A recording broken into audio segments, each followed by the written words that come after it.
මේ කියන්න ගත්තේ දුර්ලභ ලස්සනක් පෙන්වන්න. අර කෙනෙකුට බලා ගන්න බෑනේ. මොකද්ද මේ ගහ?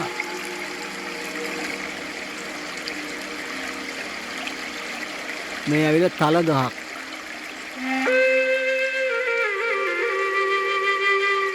මේ තල් නෙමෙයි තල ශාකය. අහලා තියනවද? තලමලක් පිරුණා ගම් 7ක් පාළු වෙනවා කියලා. කතාව කියන්නේ.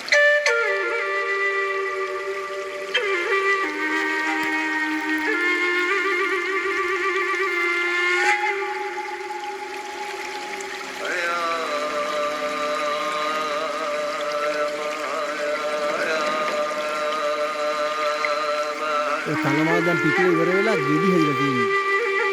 ඒ ගෙඩි වලින් බර වෙලා තියෙනවා.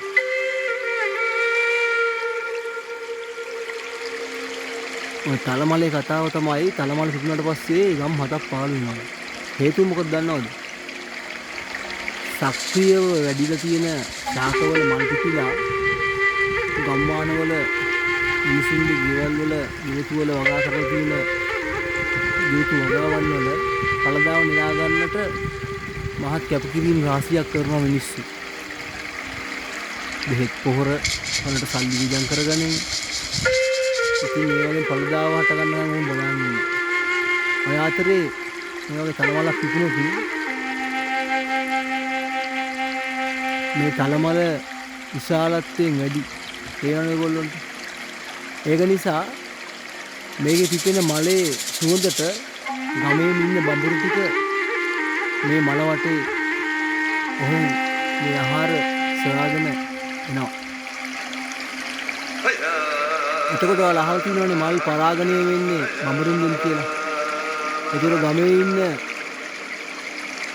අර ආහාර හොයාගෙන යන බඹරුන්ට මේක පරිදහනක් වෙනවා. මොකද එකම තැන ඉඳගෙන ගොඩක් කාලයක් ඔවුන්ගේ ආහාර සපයා ගැනීමට පුළුවන් වෙනවා. ඒක නිසා ඕම් මෙතනින් යන්නේ නැහැ ගමේ වෙන කොහෙටවත්. මෙතනම තමයි හැදිලා ඉන්නේ. එතකොට වෙන්නේ මේ මල තියෙන තාක්කල් බඹරු ටික මේක හැදිලා ඉන්නවා. මිනිස්සන් ටික. එතකොට ගමේ තියෙන කිසිම මලකට ඔවුන් රොන් ගන්න යන්නේ නැහැ. එතකොට මෙතන ඔවුන්ට අවශ්‍ය තරම් ආහාර තියෙන නිසා ඔවුන් ගමේ ආවට කොහෙවත් සැරිසරන්නේ නැහැ.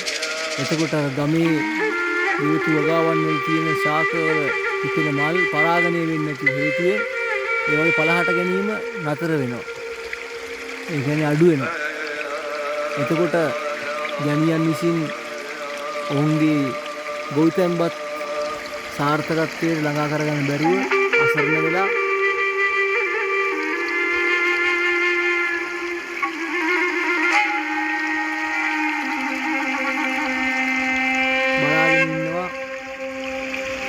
ඊළඟ කන්නේ හරි අපි මේ වැඩේ වෘදා ගන්න ඕන කියලා. ඉතින් මේ වගේ මලක් කලාතුරකින් තමයි හිතෙන්නේ නා. දැන් මේ ගහේ කාලය අවසන්. මේ ගහේ මල ගෙඩි හෙල්ල තියෙනවා. ඔය ටික වැටුණාට පස්සේ එන මල පර වෙලා ඒ කියන කොළගෙන තුනක් ඇතිලා ගහ නැරිලා යනවා තමයි. මාස කීපයක් ඇතුළත.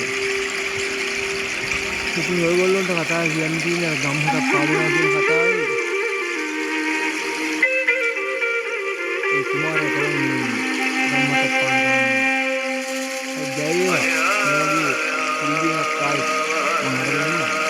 जय जय